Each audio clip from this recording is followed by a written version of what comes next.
Hi friends, అందరూ ఎలా ఉన్నారండి? మేమైతే బాగున్నాం. మీరు కూడా బాగుండాలని కోరుకుంటున్నాను. అందరూ బాగా చదువుతున్నారా? ఎగ్జామ్స్ దగ్గర పడుతున్నాయి. టూ డేస్ బాగా ప్రిపేర్ అవుతున్నారండి. మీరు టాపిక్ చూసారు కదండి. మెథడాలజీ, అదే సైన్స్ మెథడాలజీ చెప్పడం జరుగుతుంది. దీనికి ముందు సైన్స్ కంటెంట్ కూడా చేశాను, సోషల్ కంటెంట్ చేశాను, నెక్స్ట్ తెలుగు కంటెంట్, ఇంకా మెథడాలజీస్ కూడా కొన్ని చేశానండి. అలాగే తెలుగు కంటెంట్ చేశాను, తెలుగు మెథడాలజీ చేశాను, ఇంగ్లీష్ కంటెంట్ కూడా చేశాను. ఒకసారి మా ఛానల్ చెక్ చేయండి. చాలా ఇంపార్టెంట్ బిట్స్ అండి ఈరోజు చెప్పడం జరుగుతుంది. అన్నీ కూడా టెట్ 2 డిఎస్సికి సంబంధించి మాత్రం చెప్పడం జరుగుతుందండి. చాలా ఇంపార్టెంట్. మీకు నచ్చితే మా ఛానల్ని లైక్ చేయండి, షేర్ చేయండి, సబ్స్క్రైబ్ చేయండి ఫ్రెండ్స్. ఇంతవరకు మా ఛానల్ సబ్స్క్రైబ్ చేసుకున్న వాళ్ళందరికీ చాలా థ్యాంక్ యూ అండి. Thank you so much. మీ వల్ల నేను ఇంతవరకు రావడం జరిగింది. ఇలానే మాకు సపోర్ట్ చేయండి అందరూ. ఇంపార్టెంట్ బిట్స్ మాత్రమే నేను చెప్తానండి. చాలా ఇంపార్టెంటు. అలాగే మీ ఫ్రెండ్స్‌కి షేర్ చేయండి. షేర్ చేయడం వల్ల మీరు డిస్కస్ చేసుకోవడానికి వీలుగా ఉంటుందండి. ఆహ్, ఇంకా మీకేవైనా డౌట్స్, ఆహ్, మీకేదైనా సబ్జెక్ట్ గురించి ఏవైనా బిట్స్ కావాలనుకుంటే నాకు కామెంట్స్ ద్వారా తెలియజేయండి. అలా అయితే నేను మీరు అడిగే దాన్ని బట్టి నేను బిట్స్ అనేవి నేను ప్రిపేర్ చేసి చెప్పడం జరుగుతుంది. ఓకే అండి. ఇప్పుడు మనం బిట్స్‌లోకెళ్దాం. చాలా ఇంపార్టెంట్. వీడియో అనేది స్కిప్ చేయకండి. మెథడాలజీకి సంబంధించి కాబట్టి మనం చాలా ఇంపార్టెంట్ బిట్స్ మాత్రమే చెప్పడం జరుగుతుందండి. వీడియో మాత్రం స్కిప్ చేయకుండా మొత్తం వీడియో మొత్తం చూడండి. ఓకే అండి. ఒక విజ్ఞాన శాస్త్ర ఉపాధ్యాయుడు తన బోధనలో టేప్ రికార్డు, మైక్రోఫోన్, రేడియోలను ఉపయోగించాడు. అవి ఈ రకానికి చెందిన ఉపకరణాలు అంటే ఆప్షన్ 2 అండి, శ్రవణోపకరణాలు. ఒక విజ్ఞాన శాస్త్ర ఉపాధ్యాయుడు తన బోధనలో టేప్ రికార్డు, మైక్రోఫోన్, రేడియోలను ఉపయోగించాడు. అవి ఈ రకానికి చెందినవి అంటే శ్రవణోపకరణాలండి. అవి వినడానికి మాత్రమే ఉపయోగపడతాయి కాబట్టి అవి శ్రవణోపకరణాలు. ఆప్షన్ 2 అనేది మనకి కరెక్ట్ అవుతుంది. నెక్స్ట్, కింది వానిలో ఒక కృత్యం విజ్ఞాన శాస్త్రం మరియు సాంఘిక శాస్త్రం ఉపాధ్యాయులు ఉమ్మడిగా చేయలేరు. ఏమిటి అదంటే ఆప్షన్ 4 అండి, పోస్ట్ ఆఫీస్కు క్షేత్ర పర్యటన. పోస్ట్ ఆఫీస్కు క్షేత్ర పర్యటన అనేది ఉమ్మడిగా చేయలేనిదండి. విజ్ఞాన శాస్త్ర ఉపాధ్యాయులు, సాంఘిక శాస్త్ర ఉపాధ్యాయులు కంబైనింగ్ చేయలేనిది ఏంటంటే పోస్ట్ ఆఫీస్కు క్షేత్ర పర్యటన చేయలేరు అండి. ఆప్షన్ 4 అనేది కరెక్ట్ అవుతుంది. నెక్స్ట్, విజ్ఞాన శాస్త్ర వాస్తవాలు, సమాచారాల మధ్య సంబంధాలను తార్కికంగా చూపడానికి బాగా అనుకూలమైన బోధనోపకరణాలు ఏంటంటే ఆప్షన్ 1 అండి, చార్టులు. విజ్ఞాన శాస్త్ర వాస్తవాలు, సమాచారాల మధ్య సంబంధాలను తార్కికంగా చూపడానికి బాగా అనుకూలమైన బోధనోపకరణాలు ఏంటంటే చార్టులు అండి. ఆప్షన్ 1 అనేది మనకి కరెక్ట్ అవుతుంది. నెక్స్ట్, విద్యార్థులకు వినడం ద్వారా మాత్రమే జ్ఞానాన్ని అందించడానికి ఉపయోగించే ఉపకరణాలు. ఆప్షన్ 2 అండి, శ్రవణోపకరణాలు. విద్యార్థులకు వినడం ద్వారా మాత్రమే జ్ఞానాన్ని అందించడానికి ఉపయోగించే ఉపకరణాలు ఏంటంటే శ్రవణోపకరణాలు అండి. చాలా ఇంపార్టెంట్. స్కిప్ చేయకుండా చూడండి వీడియో మొత్తం, చాలా ఇంపార్టెంట్. నెక్స్ట్, మార్క్స్ ఆప్స్ మరియు పప్పెట్స్ ఈ రకానికి చెందినవి. మరియు పప్పెట్స్ ఈ రకానికి చెందినవి అంటే మనకు ఆప్షన్ 3 అండి, త్రిమితీయ ఉపకరణాలు. త్రిమితీయ ఉపకరణాలు అండి. ఆప్షన్ 3 అనేది మనకు కరెక్ట్ అవుతుంది. నెక్స్ట్, విజ్ఞాన శాస్త్ర గ్రంథాలయములో తప్పక ఉండవలసినవి ఏంటి? విజ్ఞాన శాస్త్ర గ్రంథాలయంలో తప్పక ఉండవలసినవి ఆప్షన్ 4 అండి, విజ్ఞాన శాస్త్ర ఎన్సైక్లోపీడియాలు మరియు నిఘంటువులు ఖచ్చితంగా విజ్ఞాన శాస్త్ర గ్రంథాలయంలో తప్పక ఉండవలసినవండి. ఆప్షన్ 4 అనేది మనకి కరెక్ట్ అవుతుంది. నెక్స్ట్, ఎడ్గార్ డేల్ శంఖానుభావంలో అతి మూర్త దశలోనున్న అనుభవాలు ఏమిటి? ఆప్షన్ 1 అండి, ప్రత్యక్ష ప్రయోజనాత్మక అనుభవాలు. ఎడ్గార్ డేల్ శంఖానుభావంలో అతి మూర్త దశలోనున్న అనుభవాలు ఏంటంటే ప్రత్యక్ష ప్రయోజనాత్మక అనుభవాలండి. ఆప్షన్ 1 అనేది మనకి కరెక్ట్ అవుతుంది.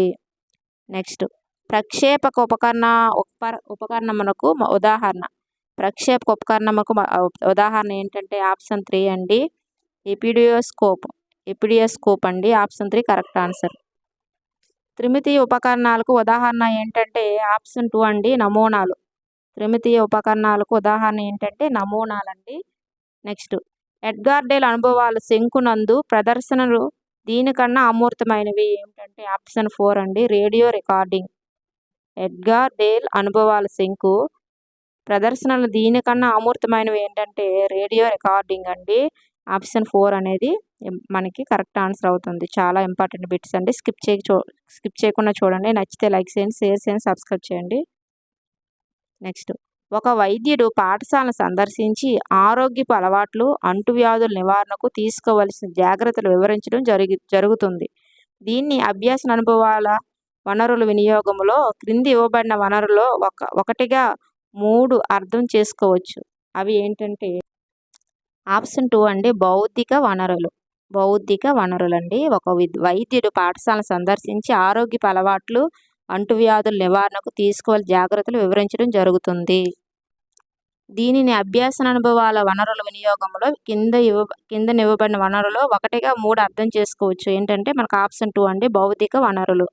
నెక్స్ట్, సాధారణంగా ఎంత శాతం గుర్తుంచుకోగలం? సాధారణంగా ఎంత శాతం మాత్రమే మనం గుర్తుంచుకోగలం అంటే మనకి ఇక్కడ ఆప్షన్ 4 అండి. మనం చెప్పి చేసిన దానిలో 90%. సాధారణంగా మనం చెప్పి చేసిన దానిలో 90% మనం గుర్తుంచుకోగలం అండి. ఆప్షన్ 4 అనేది మనకు కరెక్ట్ అవుతుంది. నెక్స్ట్, భౌతిక మరియు సహజ వనరుల అభ్యాస అనుభవాల ప్రధాన వనరు ఏంటంటే మనకు ఆప్షన్ 2 అండి సమాజము. భౌతిక మరియు సహజ వనరుల అభ్యాస అనుభవాల ప్రధాన వనరు ఏంటంటే మనకు ఆప్షన్ 2 అండి సమాజము.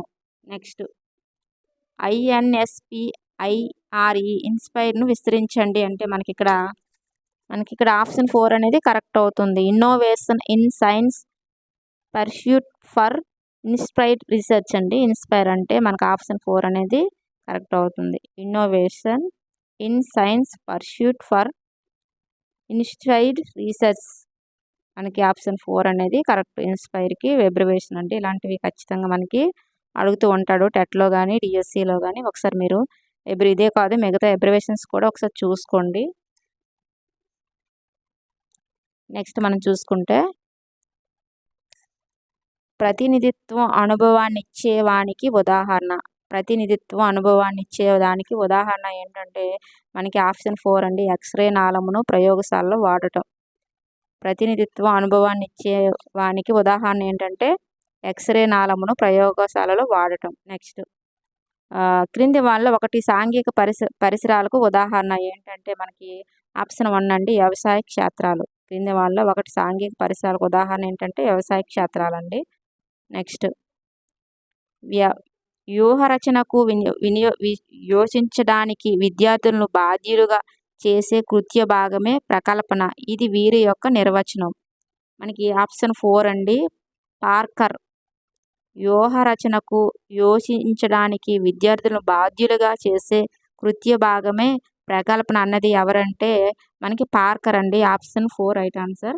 నెక్స్ట్, కాల నిర్ణయ పట్టిక ప్రకారం నిర్దేశిత కాలంలో సిలబస్ను పూర్తి చేయవచ్చు. ఈ ప్రవచనం ఈ బోధనా పద్ధతికి చక్కగా వర్తిస్తుంది. మనకు ఆప్షన్ 1 అండి ఉపన్యాస పద్ధతి. కాల నిర్ణయ పట్టిక ప్రకారం నిర్దేశిత కాలంలో సిలబస్ను పూర్తి చేయవచ్చు. ఈ ప్రవచనం ఈ బోధనా పద్ధతికి చక్కగా వర్తిస్తుందంటే మనకి ఇక్కడ ఉపన్యాస పద్ధతి అండి. ఆప్షన్ 1 అనేది మనకి కరెక్ట్ అవుతుందండి ఉపన్యాస పద్ధతి. నెక్స్ట్ మనం చూసుకుంటే వివిధ రకాల దుస్తులపై డిటర్జెంట్ ప్రభావం అనే ప్రయోగము ఒక డాష్ ఏంటంటే ఆప్షన్ 4 అండి అన్వేషణ స్వభావము గల ప్రయోగము. వివిధ రకాల దుస్తులపై డిటర్జెంట్ ప్రభావము అనే ప్రయోగం ఒక అన్వేషణ స్వభావం గల ప్రయోగం అండి. ఆప్షన్ 4 అనేది మనకి కరెక్ట్ అవుతుంది. నెక్స్ట్, ప్రాజెక్ట్ పద్ధతి ముఖ్యమైన లోపం ఏంటి? ప్రాజెక్ట్ పద్ధతి ముఖ్యమైన లోపము ఏంటంటే ఆప్షన్ 2 అండి చాలా సమయం తీసుకుంటుంది. ప్రాజెక్ట్ పద్ధతి అనేది మనకి ఎక్కువ సమయాన్ని తీసుకుంటుంది. అందులో ఉండే లోపం అనేది. వీడియో కానీ నచ్చితే లైక్ చేయండి, షేర్ చేయండి, సబ్స్క్రైబ్ చేయండి ఫ్రెండ్స్. నెక్స్ట్, నీరు, నీటి వనరులు, నీటి ధర్మాలు, నీటిని శుభ్రం చేయటనే పాఠ్యాంశం బోధించుటకు ఈ పద్ధతి ఉత్తమమైనది అంటే మనకి ఆప్షన్ 3 అండి ప్రకల్పన పద్ధతి. నీరు, నీటి వనరులు, నీటి ధర్మాలు, నీటిని శుభ్రము చేయుటనే పాఠ్యాంశం బోధించడానికి ఈ పద్ధతి ఉత్తమమైనదంటే మనకి ఆప్షన్ 3 అండి ప్రకల్పన పద్ధతి. ప్రకల్పన పద్ధతి అనేది కరెక్ట్ అవుతుంది. నెక్స్ట్ మనం చూసుకుంటే ప్రాజెక్ట్ పద్ధతిలో తొలి సోపానం ఏంటి? మనకి ఆప్షన్ 3 అండి పరిస్థితుల కల్పన అండి. సోపానాలు ఎక్కువ అడుగుతూ ఉంటారండి. ఫస్ట్ సోపానం ఏంటి? సెకండ్ సోపానం ఏంటి? అలా అడుగుతూ ఉంటారు. మనకిక్కడ థర్డ్ ఆప్షన్ అనేది కరెక్ట్ అండి. ఒక తరగతి గదిలో ఉపాధ్యాయుడు విధి పొడవులు గల 3 సామాన్య లోలకాల యొక్క డోలనా కాలమును కనుగొని తర్వాత సామాన్య లోలక సూత్రం పాఠాన్ని బోధించిన ఆ ఉపాధ్యాయుడు అనుసరించిన పద్ధతి ఏంటంటే మనకు ఆప్షన్ 2 అండి. ఆగమన పద్ధతి.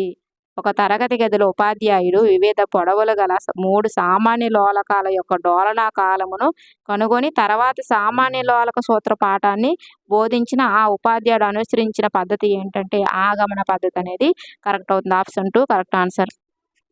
నెక్స్ట్ విద్యార్థిని అన్వేషకుని స్థానంలో ఉంచే పద్ధతి. విద్యార్థిని అన్వేషకుని స్థానంలో ఉంచే పద్ధతి ఏంటంటే మనకు ఆప్షన్ 3 అండి. అన్వేషణ పద్ధతి. విద్యార్థిని అన్వేషకుని స్థానంలో ఉంచే పద్ధతి ఏంటంటే అన్వేషణ పద్ధతి. ఆప్షన్ 3 కరెక్ట్ అవుతుంది. నెక్స్ట్ అయోడిన్ పరీక్ష ద్వారా ఆకులో పిండి పదార్థము ఉనికిని కనుగొనుట అనే పాఠ్యాంశాన్ని బోధించుటకు ఉత్తమమైన పద్ధతి ఏంటంటే ఆప్షన్ 3 అండి. ఉపన్యాస ప్రదర్శన పద్ధతి. అయోడిన్ పరీక్ష ద్వారా ఆకులలో పిండి పదార్థము ఉనికిని కనుగొనుట అనే పాఠ్యాంశాన్ని బోధించుటకు ఉత్తమమైన పద్ధతి ఏంటంటే ఉపన్యాస ప్రదర్శన పద్ధతి అండి. Option 3 correct answer. నెక్స్ట్ నిత్య జీవితంలో కొంత భాగాన్ని పాఠశాలలో ప్రవేశపెట్టడమే ప్రకల్పన అని ప్రాజెక్ట్ పద్ధతిని గురించి తెలిపిన వారు. మనకి ఇక్కడ ఆప్షన్ 2 అండి. బెల్లార్డ్. నిత్య జీవితంలో కొంత భాగాన్ని పాఠశాలలో ప్రవేశపెట్టడమే ప్రకల్పన అని ప్రాజెక్ట్ పద్ధతి గురించి తెలిపిన వారు ఎవరు అంటే బెల్లార్డ్ అండి. ఆప్షన్ 2 మనకి కరెక్ట్ అవుతుంది. నెక్స్ట్ థార్న్డైక్ అభ్యాసన సూత్రాలపై ఆధారపడిన పద్ధతి ఏంటంటే మనకి ఆప్షన్ 2 అండి. ప్రకల్పన పద్ధతి. థార్న్డైక్ అభ్యాసన సూత్రాలు ఆధారపడిన పద్ధతి అంటే ప్రకల్పన పద్ధతి అండి. Option 2 correct answer. నెక్స్ట్ క్రింది వానిలో ఒకటి బోధనా సూత్రాలు అభ్యాసన నియమాల పరిధిలోకి రాదు ఏంటి అంటే మనకి ఆప్షన్ 3 అండి. పరిశీలన నుండి ప్రయోగాల వైపు ప్రయోగాల వైపు అండి. మిగతావన్నీ వస్తాయి. ఇక్కడ రానిది పరిధిలోకి రానిది అని అడిగారండి. కాబట్టి మనకి మిగతావన్నీ పరిధిలోకి వస్తాయి. తెలిసిన అంశాల నుండి తెలియని అంశాల వైపు, ఆమూర్తం నుండి రీజనింగ్ వైపు, మూర్తం నుండి ఆమూర్తం వైపు అన్నీ కూడా మనకి ఆ బోధనా సూత్రాల అభ్యాస నియమాల పరిధిలోకి వస్తాయి. పరిశీలన నుండి ప్రయోగాల వైపు అనేది రాదండి. మనకి వచ్చింది రానిది అనేవి ఎక్కువ అడుగుతూ ఉంటారు. మనం అవి క్లియర్గా చదువుకొని బిట్ అనేది మనం టిక్ చేయాలండి. నెక్స్ట్ మొక్కలు రకాలు అనే పాఠ్యాంశను బోధించుటకు ఉపయోగించే ఉత్తమమైన పద్ధతి ఏంటంటే మనకి ఇక్కడ ఆప్షన్ 1 అండి. ప్రకల్పన పద్ధతి అనేది కరెక్ట్ అవుతుంది. నెక్స్ట్ ప్రాజెక్ట్ అనేది సహజ వాతావరణంలో పూరింపబడే సమస్యాకృతము అని నిర్వచించింది ఎవరంటే మనకు ఆప్షన్ 2 అండి. స్టీవెన్సన్. ప్రాజెక్ట్ అనేది సహజ వాతావరణంలో పూరించబడే సమస్యాకృత్యము అని నిర్వచించిందండి స్టీవెన్సన్ అండి. మనకు ఆప్షన్ 2 కరెక్ట్ అవుతుంది. నేలలు రకాలు పాఠాన్ని బోధించుటకు అనువైన ఉత్తమ విద్యార్థి కేంద్రీకృత పద్ధతి ఏంటంటే ఆప్షన్ 2 అండి. ప్రకల్పన పద్ధతి. నేలలు రకాల పాఠాన్ని బోధించుటకు అనువైన ఉత్తమ విద్యార్థి కేంద్రీకృత పద్ధతి ఏంటంటే ప్రకల్పన పద్ధతి. నెక్స్ట్ పరిసరాల విజ్ఞానం 1, 2లను వేరువేరుగా బోధించాలని ఈ కమిటీ నిర్ధారించింది. మనకి ఆప్షన్ 1 అండి. ఈశ్వర్భాయ్ పటేల్ కమిటీ. పరిసరాల విజ్ఞానం 1, పరిసరాల విజ్ఞానం 2లను వేరువేరుగా బోధించాలని ఈ కమిటీ నిర్ధారించిందంటే ఈశ్వర్భాయ్ పటేల్ కమిటీ అండి. మనకి ఇక్కడ ఆప్షన్ 1 అనేది కరెక్ట్ అవుతుంది. చాలా ఇంపార్టెంట్ బిట్స్ అండి. స్కిప్ చేయకుండా మనం చూడండి. మీరు నచ్చితే లైక్ చేయండి, షేర్ చేయండి, సబ్స్క్రైబ్ చేయండి ఫ్రెండ్స్. నెక్స్ట్ బిట్ ఇప్పుడు విద్యార్థిని పరిశోధకుని స్థానంలో ఉంచగల పాఠ్య ప్రణాళిక నిర్ధారణ సూత్రం ఏంటి? విద్యార్థిని పరిశోధకుని స్థానంలో ఉంచగల పాఠ్య ప్రణాళిక నిర్ధారణ సూత్రం ఏంటంటే మనకి ఇక్కడ ఆప్షన్ 3 అండి. సృజనాత్మక సూత్రం. విద్యార్థి పరిశోధకుని స్థానంలో ఉంచగల పాఠ్య ప్రణాళిక నిర్ధారణ సూత్రం అంటే సృజనాత్మక సూత్రం అండి. Option 3 correct answer. విద్యా ప్రణాళిక సాధనం కళాకారుడు లాంటి ఉపాధ్యాయుని చేతిలోని పదార్థాలకు అంటే విద్యార్థి రూపమివ్వటానికి అతని ఆదర్శాల ప్రకారం అతని స్టూడియోలో రూపొందిద్దుకుంటుంది అని నిర్వచించిన వాళ్ళు ఎవరంటే మనకు ఆప్షన్ 3 అండి. కన్నింగ్ హోమ్ అండి. Option 3 correct answer. నెక్స్ట్ నీవు విద్యార్థులను స్థానికుల లబ్ధి కోసం వారి ఇరుగు పొరుగు వారితో ఆరోగ్య శిబిరం నిర్వహించి దానికి సంబంధించి ఒక రిపోర్ట్ తయారు చేయు అని అడిగిన అది క్రింది విద్యా ప్రణాళిక నిర్మాణ సూత్రములకు సంబంధించినవి. మనకి ఇక్కడ ఆప్షన్ 3 అండి, సహజ కేంద్రీకృత సూత్రము. నీవు విద్యార్థులను స్థానికుల లబ్ధి కోసం వారి ఇరుగు పొరుగు వారితో ఆరోగ్య శిబిరం నిర్వహించి దానికి సంబంధించి ఒక రిపోర్ట్ తయారు చేయమని అడిగిన కింది విద్యా ప్రణాళిక నిర్మాణ సూత్రంకు సంబంధించినదంటే సహజ కేంద్రీకృత సూత్రం అండి. నెక్స్ట్ మనకి వ్యక్తిగత ప్రయోగశాల అనుభవాలతో పాటు చేనేత కార్మికుల గృహ సందర్శనల వంటి క్షేత్ర అనుభవాలను కూడా ప్రాధాన్యత ఇచ్చే విద్యా ప్రణాళిక నిర్మాణ సూత్రం ఏంటంటే మనకి ఇక్కడ ఆప్షన్ 4 అండి, కృత్య కేంద్రీకృత సూత్రము. వ్యక్తిగత ప్రయోగశాల అనుభవాలతో పాటు చేనేత కార్మికుల గృహ సందర్శనల వంటి క్షేత్ర అనుభవాలను కూడా ప్రాధాన్యత ఇచ్చే విద్యా ప్రణాళిక నిర్మాణ సూత్రం ఏంటంటే కేంద్రీకృత సూత్రం అండి. ఆప్షన్ 4 అనేది మనకి ఇక్కడ కరెక్ట్ అవుతుంది. నెక్స్ట్ ఒకే తరగతిలో కఠినాత సూత్రం, పునశ్చరణ సూత్రం రెండింటికి అవకాశం కల్పించబడ్డ పాఠ్య ప్రణాళిక వ్యవస్థీకరణ విధానం ఏంటంటే మనకి ఇక్కడ ఆప్షన్ 2 అండి, సర్పిల పద్ధతి. ఒకే తరగతిలో కఠిన సూత్రం, పునశ్చరణ సూత్రం రెండింటికి అవకాశం కల్పించబడ్డ పాఠ్య ప్రణాళిక వ్యవస్థీకరణ విధానం సర్పిల పద్ధతి అండి. Option 2 correct answer. నెక్స్ట్ అన్ని పాఠ్యాంశాలు అన్ని తరగతులు నేర్చుకోవడానికి వీలు కల్పించే పాఠ్య ప్రణాళిక వ్యవస్థీకరణ విధానం ఏంటంటే మనకి ఇక్కడ ఆప్షన్ 3 అండి, ఏకకేంద్రిక పద్ధతి. అన్ని పాఠ్యాంశాలు అన్ని తరగతులు నేర్చుకోవడానికి వీలు కల్పించే పాఠ్య ప్రణాళిక వ్యవస్థీకరణ విధానం ఏంటంటే ఏకకేంద్రిక పద్ధతి. ఆప్షన్ 3 అనేది కరెక్ట్ అవుతుంది. నెక్స్ట్ విద్యా లక్ష్యాల సాధనకు పాఠశాల ఉపయోగించే మొత్తం అనుభవాలే కరికులం అని నిర్వచించింది ఎవరంటే ఆప్షన్ 2 అండి, మన్రో. విద్యా లక్ష్యాల సాధనకు పాఠశాల ఉపయోగించే మొత్తం అనుభవాలే కరికులం అని నిర్వచించిన వారు మన్రో అండి. Option 2 correct answer. నెక్స్ట్ పరిశోధనల ఆధారంగా విద్యా ప్రణాళికను కాలానుగుణంగా సమీక్షించాలి ఈ సూచన చేసింది ఎవరు? ఆప్షన్ 1 అండి, కొఠారి కమిషన్. పరిశోధనల ఆధారంగా విద్యా ప్రణాళికను కాలానుగుణంగా సమీక్షించాలని సూచించేది ఏ కమిషన్ అంటే కొఠారి కమిషన్ అండి. మనకి ఇక్కడ ఆప్షన్ 1 అనేది కరెక్ట్ అవుతుంది. ఆప్షన్ 1 మనకి కరెక్ట్ అవుతుంది. చాలా ఇంపార్టెంట్ బిట్స్ అండి, స్కిప్ చేయకుండా చూడండి. నెక్స్ట్ బిట్, ప్రసరణ వ్యవస్థకు సంబంధించిన అన్ని భావనలు ఒకే యూనిట్లో ఒకే తరగతిలో అమర్చిన ఆ పాఠ్య ప్రణాళిక వ్యవస్థీకరణ పద్ధతి ఏంటి అంటే మనకు ఆప్షన్ 1 అండి, శీర్షిక ఉపగమము. శీర్షిక ఉపగమం అండి. ప్రసరణ వ్యవస్థకు సంబంధించిన అన్ని భావనలు ఒకే యూనిట్లో ఒకే తరగతిలో అమర్చిన ఈ పాఠ్య ప్రణాళిక వ్యవస్థీకరణ ఏంటి అంటే శీర్షిక ఉపగమం అండి. Option 1 correct answer. నెక్స్ట్ పాఠ్య ప్రణాళిక వ్యక్తిగత ప్రయోగశాల అనుభవాలకు ఇతర క్షేత్ర అనుభవాలకు ప్రాధాన్యత ఇవ్వాలని తెలియజేసే సూత్రం ఏంటంటే మనకి ఇక్కడ ఆప్షన్ 1 అండి, కృత్య కేంద్రీకృత సూత్రం. పాఠ్య ప్రణాళిక వ్యక్తిగత ప్రయోగశాల అనుభవాలకు ఇతర క్షేత్ర అనుభవాలకు ప్రాధాన్యత ఇవ్వాలని తెలియజేసే సూత్రం ఏంటంటే కృత్య కేంద్రీకృత సూత్రం అండి. ఆప్షన్ 1 కరెక్ట్ అవుతుంది. నెక్స్ట్ ఒక శీర్షికకు సంబంధించిన విషయాన్ని అంచెలంచెలుగా వివిధ స్థాయిలో అభివృద్ధి చెందించే పాఠ్య ప్రణాళిక నిర్మాణ ఉపగమనం ఏమిటి? మనకు ఆప్షన్ 2 అండి, ఏకకేంద్రిక ఉపగమము. ఒక శీర్షికకు సంబంధించిన విషయాన్ని అంచెలంచెలుగా వివిధ స్థాయిలో అభివృద్ధి చెందించే పాఠ్య ప్రణాళిక నిర్మాణ ఉపగమం ఏంటంటే ఏకకేంద్రిక ఉపగమం అండి. ఆప్షన్ 2 కరెక్ట్ అవుతుంది మనకి ఇక్కడ. నెక్స్ట్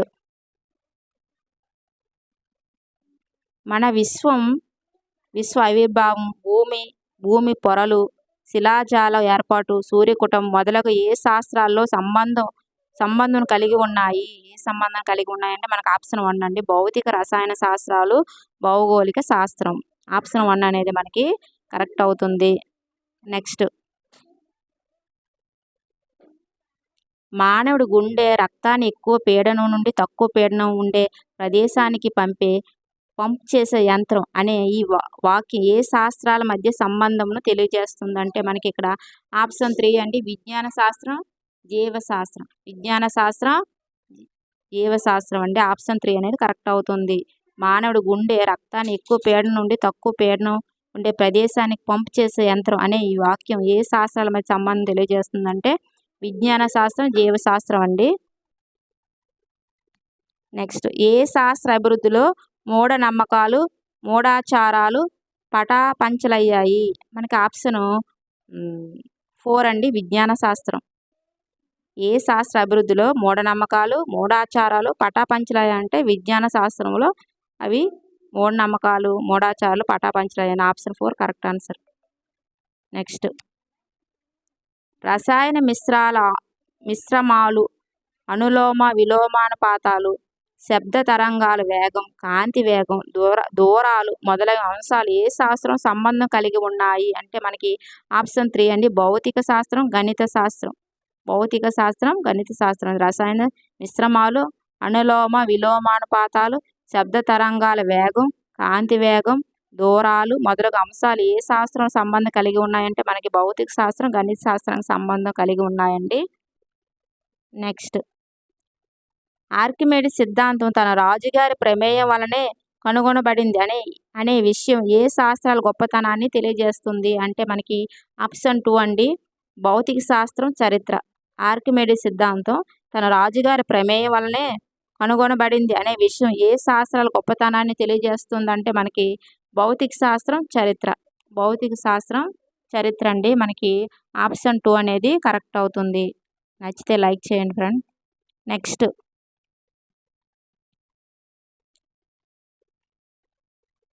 ఆహార లక్షణాలు, ఆమ్ల క్షార గుణాలు, ప్రోటీన్లు, పిండి పదార్థాలు, కొవ్వులు, నీరు, ఎంజైమ్ మొదలైన ఏ శాస్త్రంలో సంబంధం కలిగి ఉన్నాయి అంటే మనకి ఆప్షన్ 2 అండి రసాయన శాస్త్రం, జీవశాస్త్రం.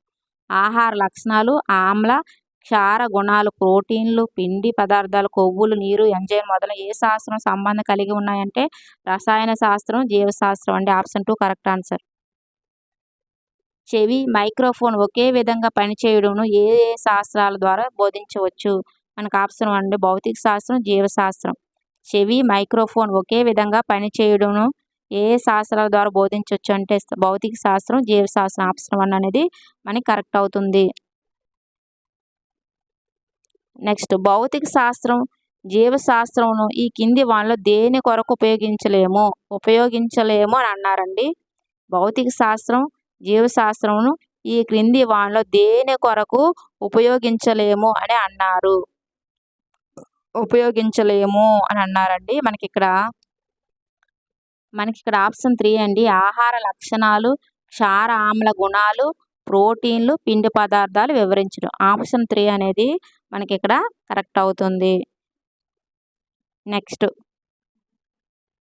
విజ్ఞాన శాస్త్రం, గణితానికి మధ్య గల సంబంధం ఏమిటి? విజ్ఞాన శాస్త్రం, గణితానికి మధ్య గల సంబంధం ఏంటంటే మనకు ఆప్షన్ 2 అండి బాహ్య సంబంధం.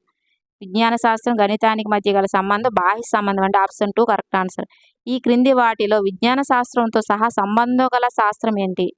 ఈ క్రింది వాటిలో విజ్ఞాన శాస్త్రంతో సహా సంబంధం గల శాస్త్రం ఏది?